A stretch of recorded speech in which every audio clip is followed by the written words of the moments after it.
Des milliers de migrants se retrouvent coincés en Autriche au lendemain du volte-face de l'Allemagne. Berlin a rétabli hier les contrôles aux frontières. Résultat, les demandeurs d'asile qui se dirigeaient vers Munich se retrouvent notamment ici, en gare de Salzbourg, sans plus pouvoir avancer. Près de 700 personnes ont dormi cette nuit dans le parking du sous-sol, aménagé en camp de fortune. À la frontière entre l'Autriche et l'Allemagne, des bouchons monstres d'une vingtaine de kilomètres se sont formés pour le contrôle des passeports et des véhicules. Une première depuis la mise en place progressive des accords de Schengen il y a tout juste 20 ans.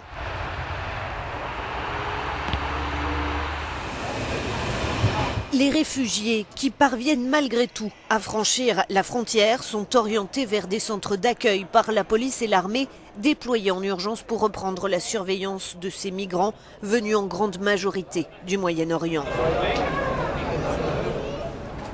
Le sort de ces hommes, femmes et enfants qui fuient la guerre divise profondément l'Union européenne. Mais dans la société civile, certains s'organisent sans attendre. À l'image du grand hôtel Cosmopolis à Augsbourg, dans le sud de l'Allemagne. Ici, demandeurs d'asile et ressortissants allemands partagent le gîte et le couvert. Un exemple que certains à Munich tentent de suivre.